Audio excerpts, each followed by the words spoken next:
There's a difference between homework and a hobby. Yeah, well, she might want to get into this at some point, but we'll see. So she's kind of leaning in towards like the arts type of thing, where it's like visual arts, Oh yeah. that type of thing. So this might be something she wants to do at some point. We'll see. Well, it's easy to do, and you don't need to spend $500 on a mic. I mean, like Yeah. I say, I probably spend about $500 on kit in total, but Yeah, sound okay. quality is just excellent. Yeah, oh yeah. So, and I know like when I listen to it online, like at the podcast, it sounds really good. And I understand your podcast now is like now in the Scouts Canada workspace, because I was in there the other day and I was like, oh look, the podcast is in here now too. Yeah, well, and I mean, I am the closest thing there is to, like I think maybe BSA is just restarting some of their podcasts, from what I've heard. But like, there's really not too many scouting podcasts to begin with, and really not a lot in North America either. So yeah, like me and Sheldon both listen to Scoutmaster.com and like his podcast, but I know like that's been like gone for like quite a while because he's like actually like retired from scouting, no longer does anything.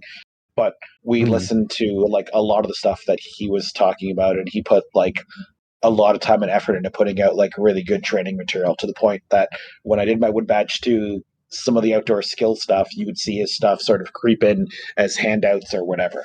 Oh yeah, Clark was the best. I enjoyed Clark.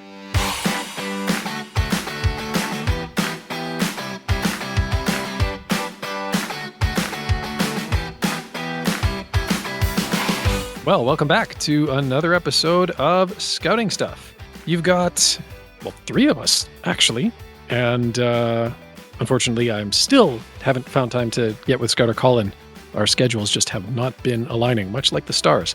But if you listen to the last couple of episodes, you'll recognize Sheldon and Shane. And I think we managed to catch both of them at the same time this time. Mm-hmm.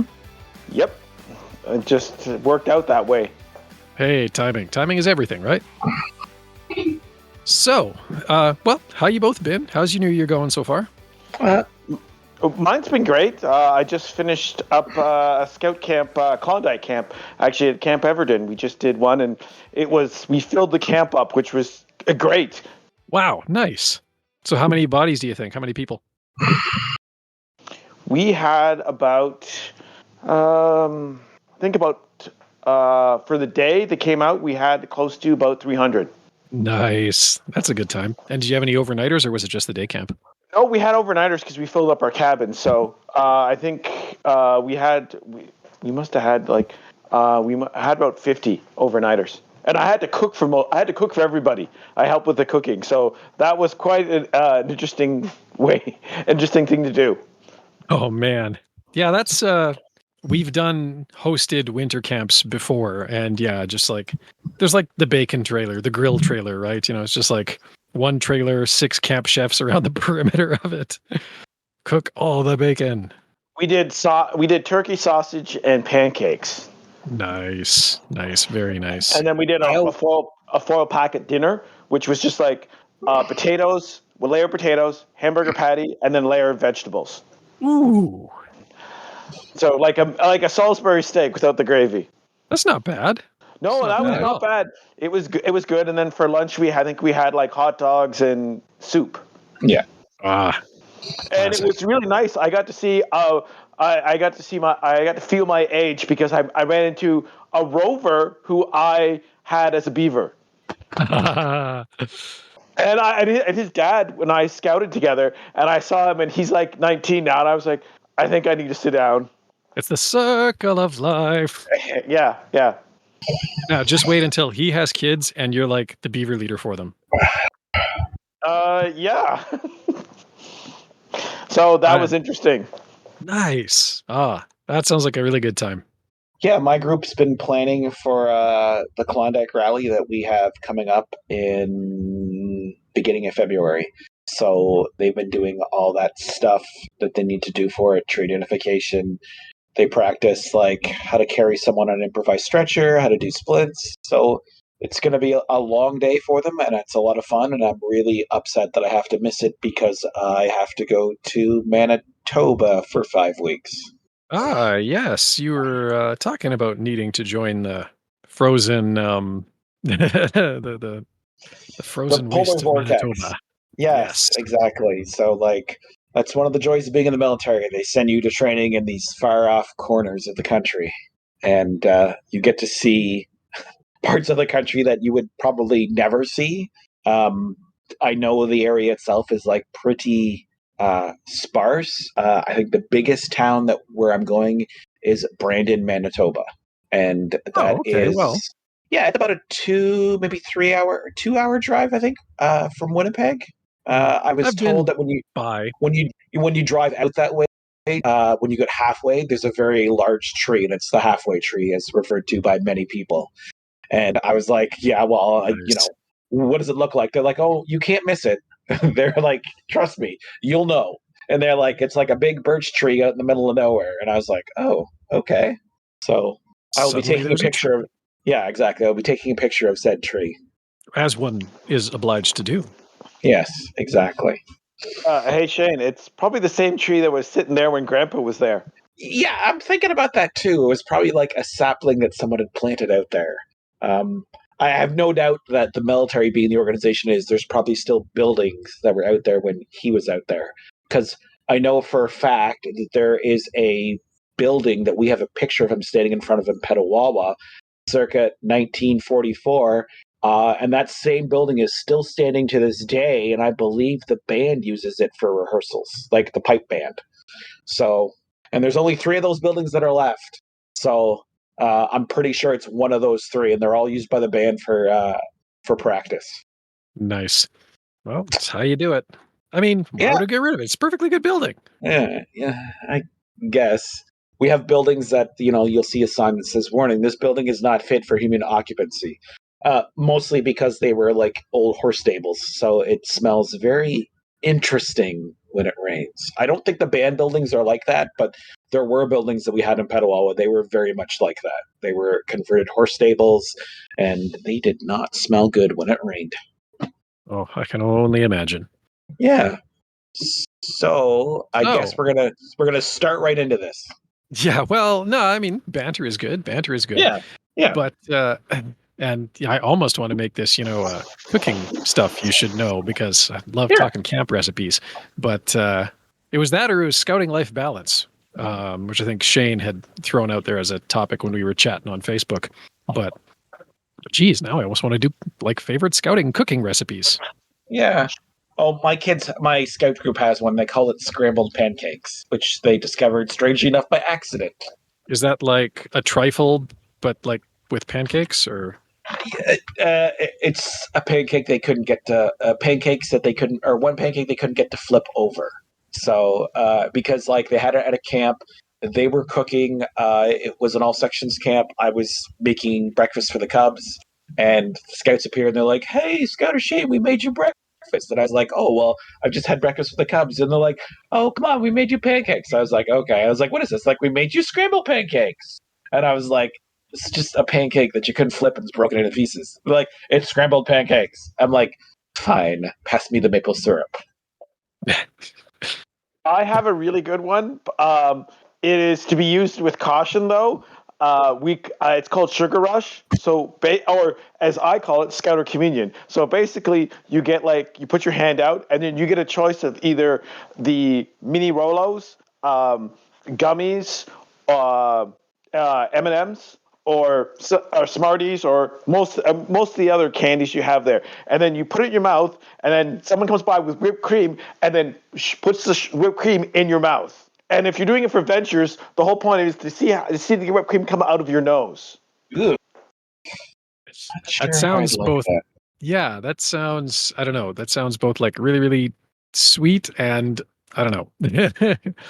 I don't always go for the sugary stuff. I'm more of a savory this time, these days. But We did it. We do it every year at the group I was with. They did it with every year at their all sections camp, and we always tell the parents, it's like, look, there's an inherent risk of scouting. Some of those risks are pretty inherent. The other risks is that we're going to bring your kid to camp and pump him full of sugar and send him home. That's an inherent risk Mm, of scouting.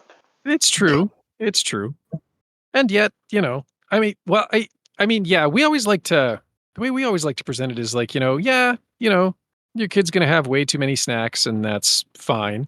But as much as possible, we're also gonna try and send him home having learned hopefully how to at least start to prepare food and maybe how to clean up their own dishes. Yep. I had a youth one time. His dad is a scouter, and he told me one time they were on this. Him and his wife. They took his son and his wife went to this amusement park. They were camping there, and then on Sunday morning he got up and he packed all his stuff before breakfast because that's what we told him since he was a beaver. He learned that, so he did it out of habit, and that's what he learned. Nice. See, now that's quality right there. Yeah. And like certainly my kids learned how to do all the cooking they learned in scouting because my son Ryan he cooks really good, but he learned all of it in scouting, so now he has no problem. It's like, hey, can you make this for? Yeah, sure, no problem. Nice. Well, and I mean, and like sometimes too, we try and do like little challenges, right? Like, whether that's like campfire cooking or, Iron Chef. So you get sort of like there's a pile of ingredients and everybody kind of just gets to choose a handful of them and run with. Ooh, I like that idea. Mm-hmm. And like usually there's like some little pre-competition, right?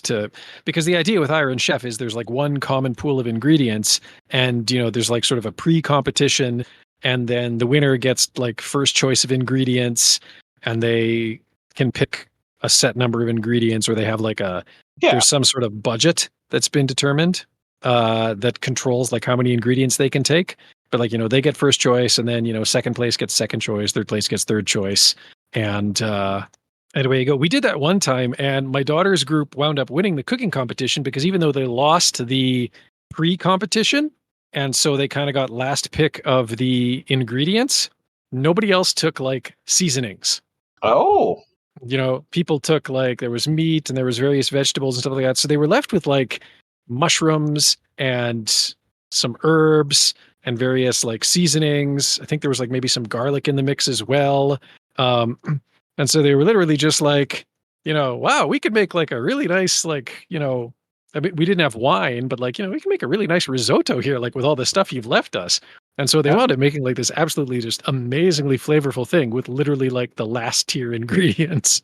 Because mind your spices. Yeah. Well, that's good. I was at a scout camp one time, and we had a parent call that talked and goes because apparently he said at the meeting, "I'll bring some spices." He took all the spices in their house. All of them brought them to camp. Oh man! So the mom had nothing, and she's like, "I had all these spices. Where did they go?" So she asked him, "Did you bring all?" I goes, "Yeah, I have them all." And when he had them as on his belt, like a utility belt of spices. Oh, nice. Well, that's which was pretty. Nice. We were doing a cooking competition. That's what he was doing. He's like, "Oh, we need this," and I just on his belt. And then I remember when his mom called, we were like, "Oh," and it's like, "Okay, well, at least she knows you have the spices. They're just here at camp." So I hope there wasn't anything too expensive. Like it wasn't like, oh, you need saffron? Here's some saffron. I'd be like, whoa, we're not using the saffron. I think that's, we'll just put that aside. That's kind of expense to be taken out to a camp. A little bit. But actually on that note, so like my wife's family does a Secret Santa thing and for Christmas every year. And so everybody gets like each kid gets paired off with another kid and that's their gift exchange. And then each, adult gets assigned an adult. So it's kind of, everybody's just giving gifts in a big circle, basically. It's good. And so my wife's older sister got me. I was, she was my Secret Santa. And so my wife was like fishing around for ideas, like, oh, well, what can we get him? And she suggested to her sister, it's like, well, I mean, he always likes adding to his collection of scout knives, which I do. So she got me a Mora Craftline Pro, very nice knife. But then independent of that and without any other suggestion, she got me this. So yeah, she got me this thing. It's like a canvas wrap, and it's got like 9 glass vials in it. So I can put like different spices and stuff. I can totally do like the Sam Gamgee, taking his spices into Mordor just in case they have a roast chicken. Well, that's a legitimate thing. I think it'd be a roast orc probably, or a spider. Yeah, spider probably. Anyways. So, anyways, yeah, you know what? We could do that because yeah, you had that was kind of where you had come in as another idea, haven't you both? Was the tale of two commissioners. Yeah. So So Well, why don't I start off with how I got into being a group commissioner? yeah, well, absolutely. Okay, go ahead, Shane. well, I think it should start with me because technically I've been doing it. Well, actually, there's not technically about it. I have been doing it longer than you. So, like, I started in 2005 as a walk-in off the street. So, no scouting background. Not a parent of like any of the kids that were there. Just a guy that's like, hey, I'd like to volunteer and spend some time with like youth, and scouting seems like a great way to do it. So like the guy, if you look like according to like, or the person, if you look according to Scouts Canada, how we do recruiting, the person that's at the bottom of the list. So they're just like, if you can't find any of these people, sure, walking will work just as good. So I did that, and I was in scouting for like a very long time. Like Sheldon actually became a group commissioner before I did. So yeah, he's ahead of me in that.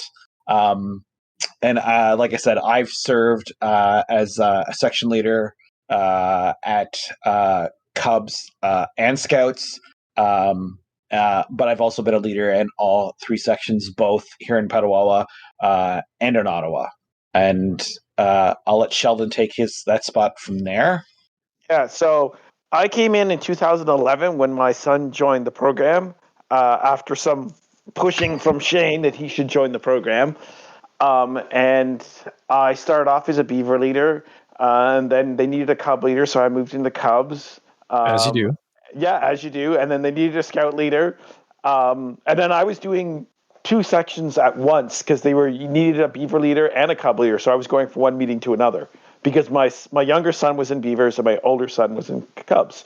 And then I was doing that in scouts as well. And then when after my first year in scouting, the group commissioner announced at the meeting that he was stepping down, and I said, "Why don't I think about?" I thought, okay, I knew the training was, and back then you could take the training before being selected as a group commissioner. So I took the 1-day training and became a group commissioner, and luckily I was at the right time at the right moment where they launched the new group commissioner orientation training, and I was one of I think was the second group actually to do it. So I got that. So and then I was a group commissioner up until the start of this scouting year, in which I moved over, and then I moved over to program support, which I've been doing pretty good so far.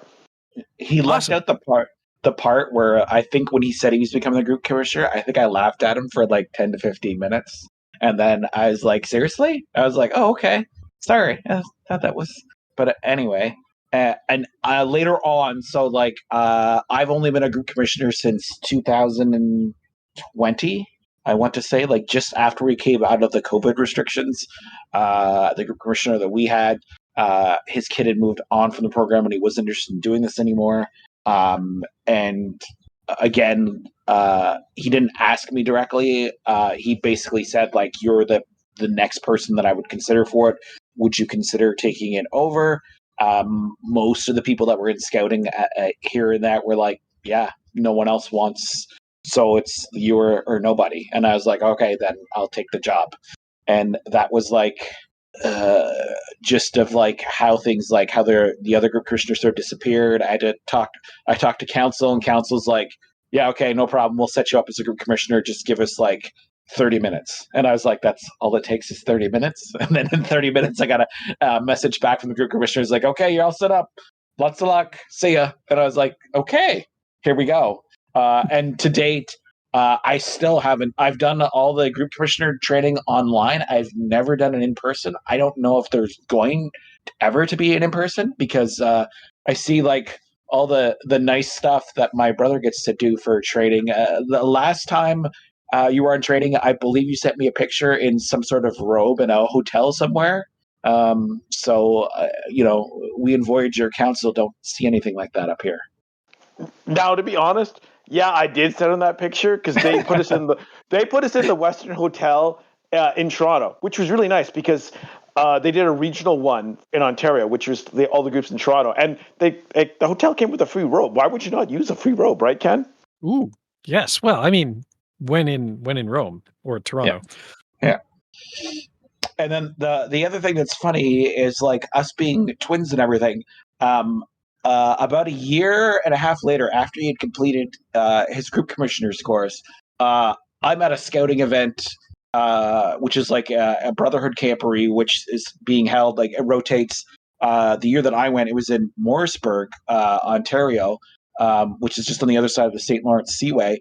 And I run into a person that I know through scouting. And she was on Sheldon's group commissioner's course. And she's like, "Oh, so you're a group commissioner?" And I was like, No, I'm not. I'm still like the section leader and everything. She's like, "But didn't you just take the course?" I'm like, unfortunately, no, that's my brother. Common mistake." And then she's like, "Really? But you both look alike." I'm like, "Yeah, that's the twin thing." And then she's like, "Oh, okay." So there you go. And then so the you last weren't. time, Sorry. Go ahead. On. So the last time I took training, right? I met a guy that was in the army, and he knew my brother, and because they had met each other, and the guy looked at me, he's like, "Don't I know you?" And I was like, "No." And the guy was like, "Aren't you in the army?" I was like, "No, that's my twin brother, of course." Yeah, so just kind of pass back and forth. The nice, I like it. Yeah, and I'm pretty sure if you look on like. If there's a national roll anywhere of like all the membership people on there, I'm pretty sure like we're right, like one of us is above the other one. Yeah, exactly. Because like if you think about, if we sat down, we thought about this, we're like, okay, we all have the same initials, the same last name, born on the same day. I'm sure if like there's someone going through there and they were actually doing like data, they'd be like, wait, is this is this a duplicate record or two different people? Hold on. I don't know what's going on. I'm sure when you scroll down, you're like, no, okay, this person's in Waterloo, this person's in Petawawa. Okay, well, that's fine. We're okay. Yeah. Once you actually like get into the granular details, it makes sense. But a casual glance, yeah, it happens. It definitely happens. But I don't think we've ever had anything where it's like we haven't gotten like emails from different other people where they were just like, oops. At least I don't think so. Have you gotten any? I haven't gotten any. Nope, I haven't gotten any emails from anybody in scouting saying, no. But, we are pretty far apart, and I really think, if we were in the same council, yeah, probably.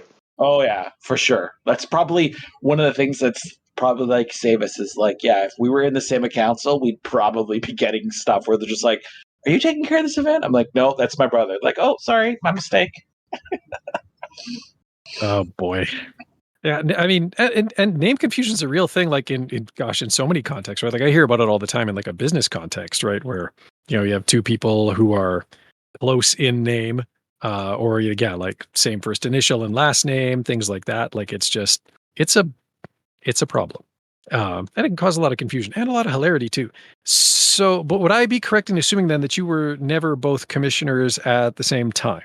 No, I think we were. There was like at least 3 years because you just gave yours up. You just stopped being the group commissioner recently, didn't you? Like within the past year?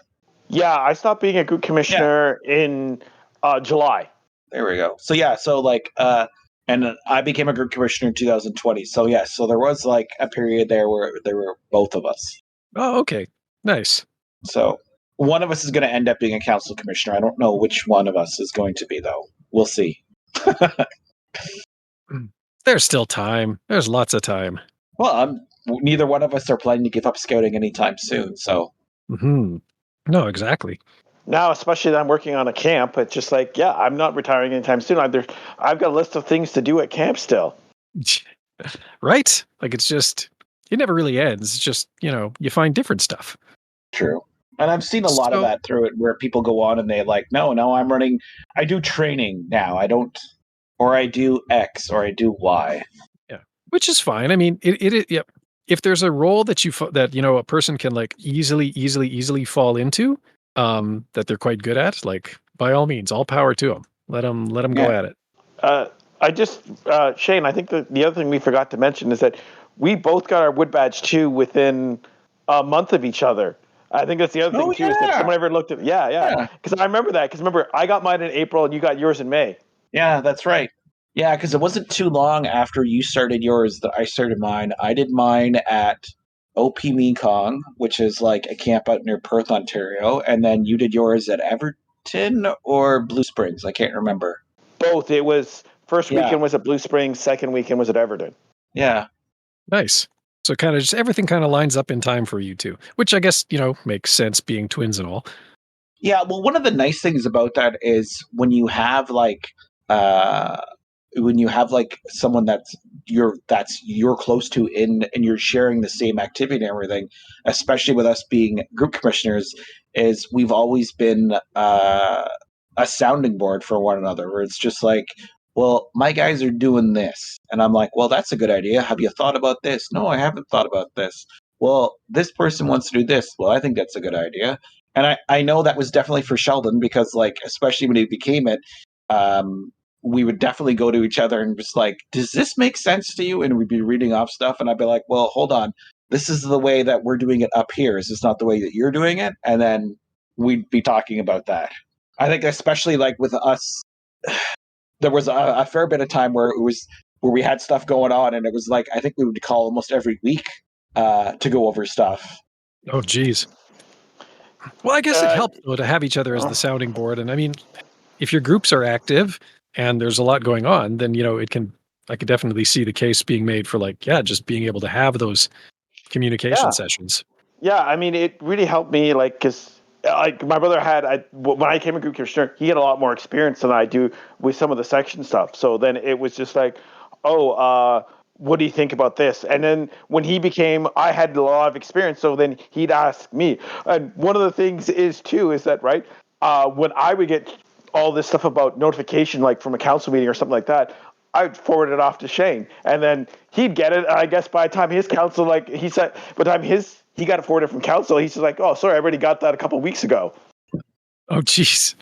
So yeah, that I do have to admit that this is sometimes an area of frustration is that Scouts Canada's communication pipelines and then even sort of the within council communications pipelines can be a little bit weird at times. Yeah, Some people that get notified before other people and Yeah, that's definitely depending on like the event that's happening, and that's because like I think almost everyone in scouting will receive like a council uh, email update at some point. Like for Voyager Council, where I am, we get one like every month with like comments in it for like the key three, and it goes over like most of the stuff that's happening within the council. Um, and then it's sporadically on like anything that you get of like national that it's running out like across Scouts Canada. And maybe I think that's because like it gets sent to the councils and the councils just put it in with their communication. Or it's because like most of the stuff is centered around the councils. Yeah, like Central Scarmet does the same thing too. But the other thing, like especially with me, because I'm in an urban group, I have the ability. And I still do. I have the ability to network with a lot more scouters than you do. Because I mean, for me, it's just like I can pick out like within the area I have. I know pretty much most of the group commissioners that are here, and I see them at a fair bit. Because we would do even when the areas got rid of, we still had the group commissioners would still get together. I remember. During COVID, they needed a place to meet, and since we couldn't meet outdoors, we had them all in my backyard. We had everybody in the backyard, nice fire. Everybody loved it because we actually put out pre-made snacks for everybody. So they were like, "Oh, look, there's food and drink here! Yay!" oh, nice. Yeah, it doesn't take much. It's like free No. food. Oh, I'm there. And you, Shane, know how much food my wife makes. Yeah. Oh, yeah. Exactly. Like that's why I said like snacks were out. Like it was probably like Christians were just like, "Hey, where's the recipe for this? Can I get this before I go? Is there any leftovers?" And I know there would be. My Gaywell group has come here too, and we did my wife did the exact same thing. They did it so much. The Gaywell group's like, why are we still going back to the old meeting place? Why don't we just come here? And Sheldon can feed us all the time. And I was like, I don't know about that, but everybody was really impressed by it. And Yeah. Ken, when you were talking about how similar me and Shane are, we haven't even gotten to like the really bizarre thing about how we're similar. Shane married a teacher. I married a teacher. Both our sister-in-laws man. are teachers, and my wife and my mom is a retired teacher, and our sister is a librarian for the school board. Yeah. So education is just a big part of the picture, is what you're saying. Yeah, pretty much. Like Sheldon met his wife at my wedding. And like it was 2 years after we got married that they got married. And like then they had their one and their firstborn, and then like a year and a half later we had ours on the way.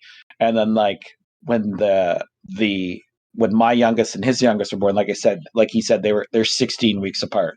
So they've gone through some of the other things too. And like his oldest boy is the treasurer for his venture company. My youngest is the treasurer for her venture company.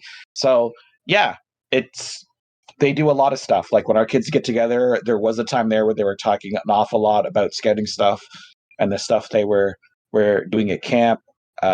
Sheldon's oldest has an interesting thing for when they're packing, and I believe it's, what is it, 1 pound of bacon per day is what the ventures allot for food. I don't know if they eat that much bacon, but that's one of their plans. And there is a science. Okay, It's go ahead. 1 pound per 1 pound per person per day. There we go. Which really, what I imagine, drives up the grocery bills quite a lot. Yeah, it would a little bit, And but that does sound like venture cuisine. That really does. Yeah, and the ventures wouldn't even. When I remember my son first went shopping, the advisor told him, "Hey, look, we can price match here." No, we didn't want to price match. Because they were buying premium bacon. I was like, fine, it's their money. Let them buy the premium bacon. All right then. Yeah, that's an awful lot of money to put for one camp. Like the camp that we went to last time, when we were done with the venturers and the scouts, we're like, we're surprised you guys didn't order pizza. And they're like, where are we going to order pizza from? And I was like, this place that's in town. I'm like, we passed it on the way here. And they're like, but you didn't say that we could order pizza. I'm like, now you guys know. The next time you plan to camp, if you want to order pizza for a meal, you can order pizza for a meal. It's going to bump the price up a bit. I said, but that's perfectly legitimate choice since it's available. And they're like, oh. And I was like, see, you got to think outside the box. I said, and that's the problem that we always have is like, one of the things that we have is like, everyone wants to do the same thing all the time. And I'm like, we don't have to eat the same thing when we go to camp all the time. Think of different ideas. Yeah, absolutely. And that's kind of like both a struggle that we've had, and then also like, because we let the scouts in their patrols plan, like for the beavers, we do the menu planning, and for the cubs, they have some input into the menu planning, but it's mostly still the scouters. But for the scouts, it is really about letting them have near complete control over the menu planning, and of course over the food prep itself, which is great. But then, at the same time, they, you get some who just don't have much of an original thought to offer, and so it's just kind of the same food every time. Yeah. And then you get some who kind of take a look at the budget and they're like, well, we have this much to spend per scout on food. So if we only spend this much, then that leaves us this reservoir of dollars for chips. Yeah, I've seen that too. And also, like, there's also like, they're just like, oh, well, this was so good last time.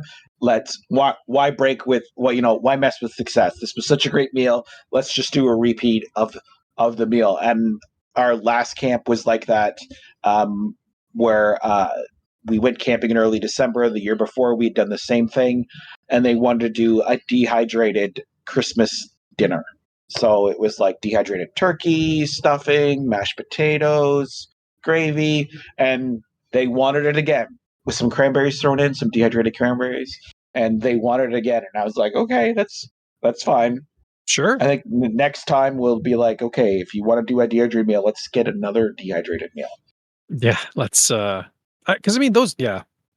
And like, sometimes it is interesting to watch them come up with like, what their crazy ideas are. Other times you just kind of scratch your head and wonder that you're like, well, I'm glad we scouters have our own menu plan. Yeah. Well, and that's one of the things that I've always tried about, like, where, like, especially now that I've got like dedicated scout leaders, And I was like, have you guys ever thought of like making a menu just for the leaders? And like the kids can plan theirs. And I've done it where it's like, oh, well, like we did one where the kids were having like hot dogs and like and something else, and like we just took like a little bit of what they had and we just added a couple like or changed one thing and just made the meal like that much better. Like the kids were going to have like hot dogs and we're like, oh well, we're having chili dogs. And they're like, chili dogs, how are you making chili dogs? And I was like, you guys have all the hot dog stuff. I said all we need to add is 2 cans of canned chili. And they're like, what, why didn't we think of that? I'm like, I don't know. I was doing a archery training. I mean, I was doing archery at one of the camps. I do archery at, and after I was done, the leaders were just like, "Oh, we're having lunch. Why don't you join us?" And I said, "Okay, sure, I'll join you." They were doing a round the world thing for their cubs, so the lunch was from New Zealand. So we had kiwi burgers, which were they're kiwi, and then there's a fried egg on top, and then we had cottage pie with lamb. Oh, So I know that was like that. It was delicious, right? It was one of the better meals I've actually had. Yeah. I would sign up for anything involving lamb. Yeah. Oh, yeah. And I did one where I saw the kids where this wasn't my idea. This was one of the other leaders. He's like, okay, you guys are going to plan everything. However, like for dinner, we can't use any dishes. So everything has to be eaten with like hands. And they're like, okay. And then they came back and they were giving us the thing. And they're just, and I was like, and then they're like, and we've balanced it out and we're having a salad. And I was like, oh, but how are you guys going to have a salad when we said everything have to be eaten on a hand? They're like, it's in a bun. And I'm like, all right. It was Caesar salad in a bun. And I was like, you know what? Yeah, you can definitely eat that with your hands. Yes. So that goes back to like that whole thing where it's just like, it's interesting to see what their minds come up with. That was one of the things that they come up with. Yeah. How they respond to some different challenges. Yeah. And then if we go back to scrambled pancakes, I was thinking that if they wanted to do that next time, the suggestion I gave to them was like, I'm like, those pancakes were good. I said, have you drizzled a bit of maple syrup on there and maybe like put a couple of pieces of bacon in around it? I said, that would have been like a great meal just on its own. No eggs. I said, just, take a couple of pieces of bacon, put it on. I said, then drizzle the maple syrup right on top. Perfect. Nice. Every year when I went to DIBC, they would do a cooking challenge. And the scouts were always just like, oh, we got to do the cooking challenge. We got to do the cooking challenge. They never once won. They came really close a couple times. And we do very interesting dishes, and then there were very simple dishes. But it was always interesting to see what did these guys come up with and how would they pair the meal. And it was one interesting. I remember they did a vegetarian meal one time. And that was very interesting to see how they did it. And I was like, okay. But yeah. Nice. I mean, we've got a few staples that we do for some of the camps, like tacos in a bag goes back to when I was a venturer, right? That's been a group thing for a long, long time. Don't we do that when we get together with the kids? I believe that's happened a couple of times where the kids are like, we have tacos in a bag? It's such like the nice thing about tacos in a bag is you can pre-cook everything that you need to, right? Like you can actually just pre-cook it all, so it's just a reheat. And then, I mean, there's no dishes except for a fork, right? Because in theory, it's just going in the bag. Yeah. And they can kind of build it to spec. And I mean, over the years, we've had to make some adjustments for allergy. We've had a few scouts who can't do the dairy thing, for example. Or one who can't have annatto, which is like the orange dye that's common in a lot of cheeses. But whatever. So, you just get a few regular bags of chips and those work just as well. Actually, I prefer that. I'm not a big Doritos fan. But yeah, my daughter always wanted everything. My youngest wanted everything deconstructed. So she would have all the components to it. She just didn't want them touching each other. So she'd have the meat, the lettuce, the Doritos, and ketchup. And that was her thing. Nice. So she'd have the meat with the ketchup on it, and then like the shell separate, and then the Doritos separate, and she would just eat that. And I was like, oh, okay, all right. Yeah. I mean, at the end of the day, you're eating food. That's all we really need. Yeah. I think Smokies is like another one, but I tried I've been told for that one they're just like, but this counts as 2 food groups because there's cheese inside, and that's dairy. And I was like, yeah, but you still need something to go with it. I was like, I would feel better if you had Smokies and a bag of carrots. And they're like, okay. Yeah, our event advisor had thoughts about cheese-filled Smokies, or pus-filled Smokies, as he often referred to them. He was really annoyed at the existence of those. Oh, I mean, I personally like them, but again, with a couple kids who can't even have cheese to begin with, whatever. yeah, exactly.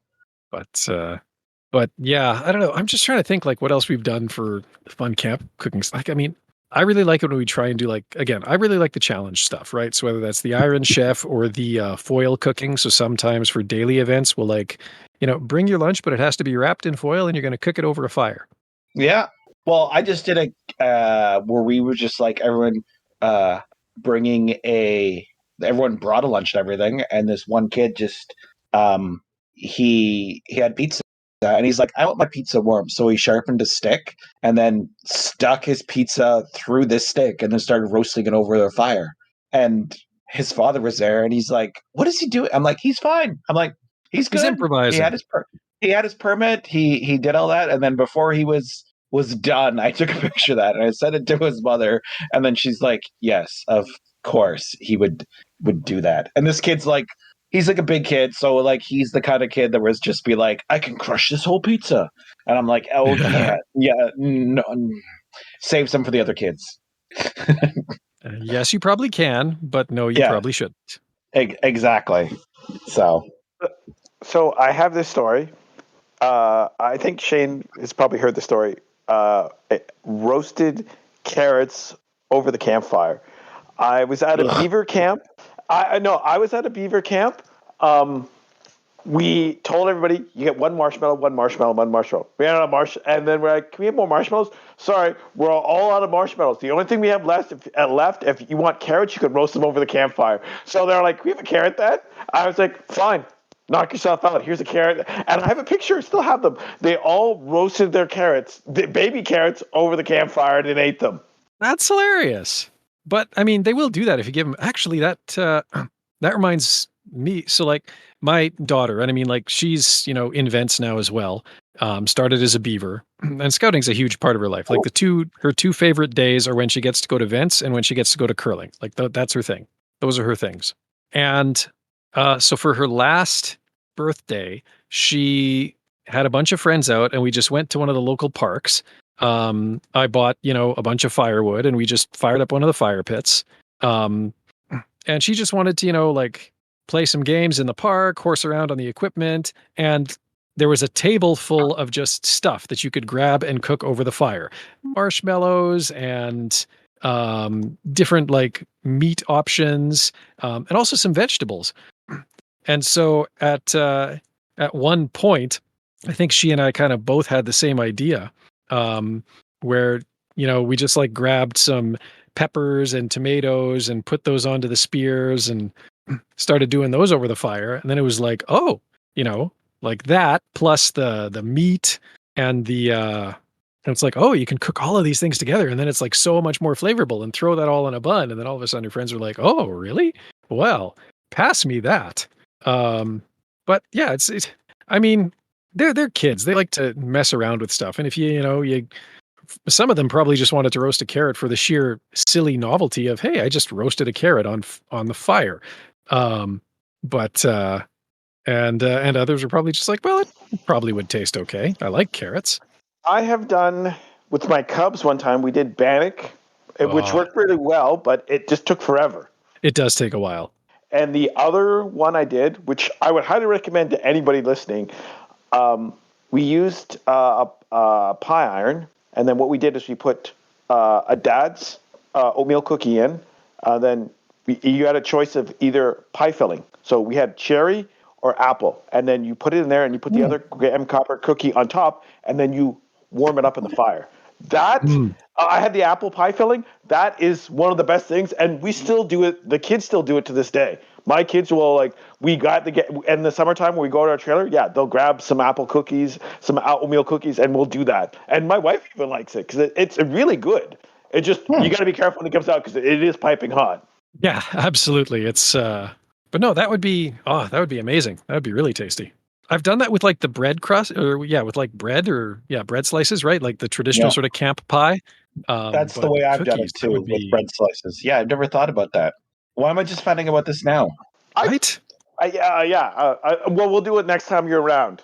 I've Okay. also done traditional ones where we've done the campfire, and my wife does not like me make those traditional sandwiches because I always say, I always put the cheese, the ham in there, and I was like, make sure it's swimming in onions. Ain't that the truth?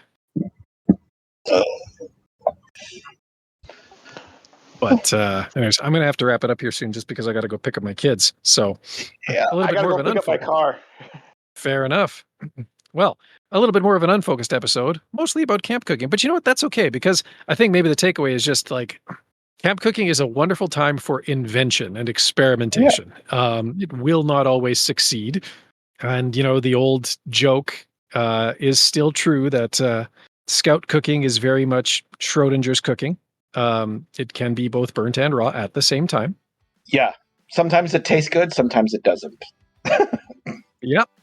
But it is, I think it's a great opportunity to just kind of let the kids go a little bit nuts with food in, a relatively safe environment of the camp, and just, basically being, and sometimes to do that in a teamwork context, right, too. You can have the whole patrol kind of like working on the menu and working on preparing stuff.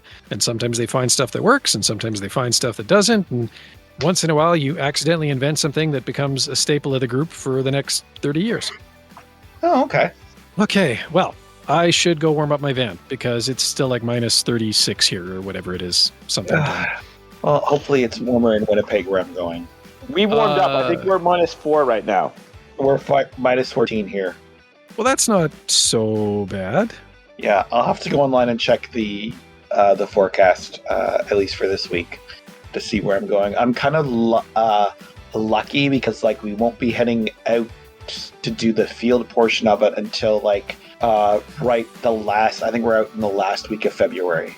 So like hopefully like the weather will change. We'll see what happens at that point. Maybe I'll get a nice Chinook that'll just breeze on down the road.